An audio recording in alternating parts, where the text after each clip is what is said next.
Hey there, welcome to another Mike's Collection quick review. Today we're going to be taking a look at Obsidian Fury. And what I'm holding here is the Diamond Select version of the character, but I also have the version that Bandai released. I've had that one for a while, but this one I just picked up. So here you can take a look at him inside of the packaging.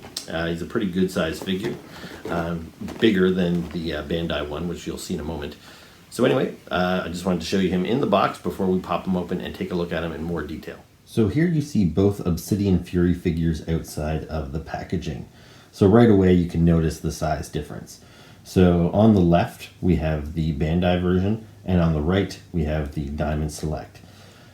Now I don't have a measuring tape with me, but if I bring in kind of a standard Marvel Legends figure, you'll see that he stands pretty much almost the same size as the Bandai version. The Bandai figure is just a little bit taller, so maybe slightly more than 6 inches.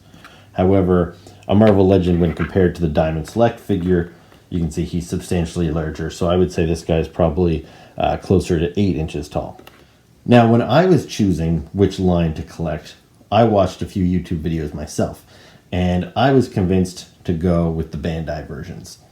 Now, Bandai, like this figure looks really nice, and it moves really well. Like, it feels very durable, and it's very flexible.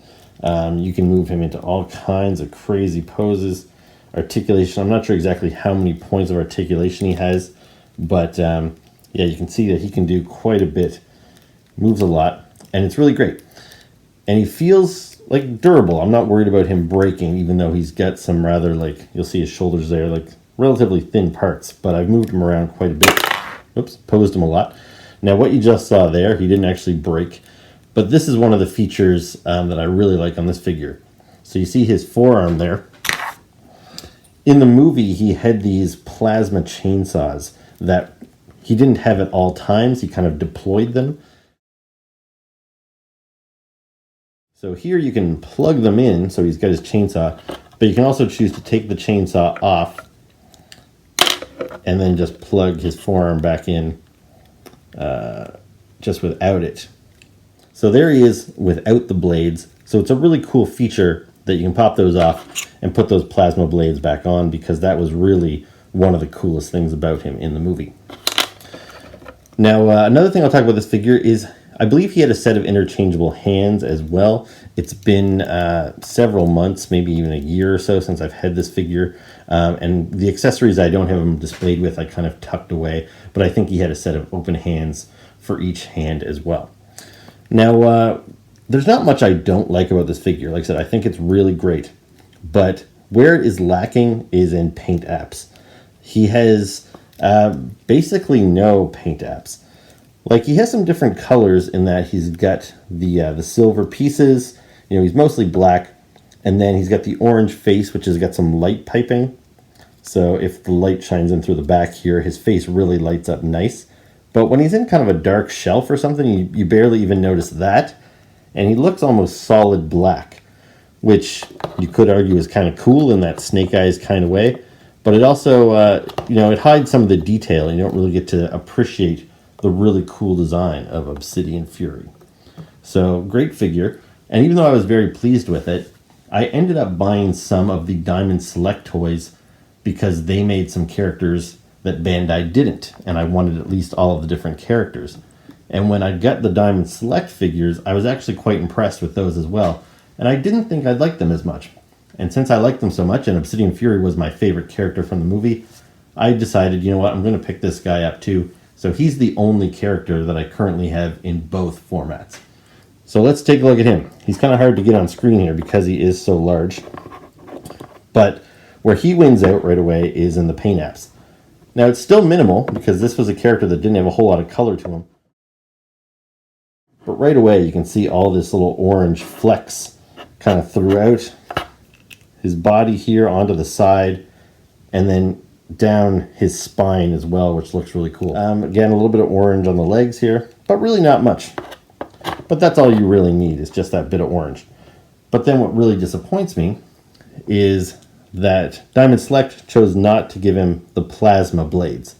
Like, if they're going to go ahead and give him the extra paint apps, I don't know why they wouldn't have given these a nice orange paint job, because I think they would look a lot more, just a lot cooler if they were lit up. But unfortunately, they just gave us the solid black. And then another major strike against this figure is that these are not removable. So you can't remove these forearms, you can't remove these blades.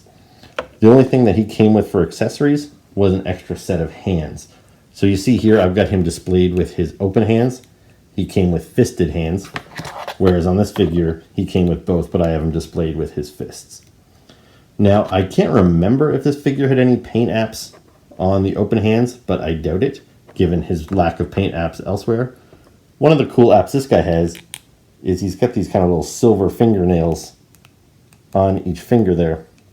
I assume that's screen accurate, but I don't remember him having those nails necessarily, but it's kind of a cool little detail. Now, as far as articulation goes, I think I have to give that to the Bandai figure as well. The Diamond Select figure, he does move around. His head turns up and down a little bit. His shoulders, oh, and that just popped off there. The shoulder blades, the shoulder pads kind of hinder the movement on both figures, but they are removable on each. However, I don't think you'd really typically want them to fall off when you're playing with this thing. So when they're on, though, the movement is kind of limited. And I'm sorry, he's kind of getting out of frame here. Like I said, he's kind of tall and a little difficult to deal with. Otherwise, moves at the elbows, spins at the mid-torso, bends at the knees, the ankles. So he's got a good range of motion as well, but he can't do all the crazy dynamic splits and everything that the Bandai figure can do. And to be honest, maybe he could do some of that stuff if I wanted to risk bending him that far, but this guy feels a little more breakable than this guy does. This guy's got a really smooth, fluid feeling to him, where this guy feels a little stiff, and when I try and bend his knees too much, I feel some resistance, and I don't want to risk breaking him. I think the last major difference is not just the paint job, but just the type of plastic that the figure is sculpted in.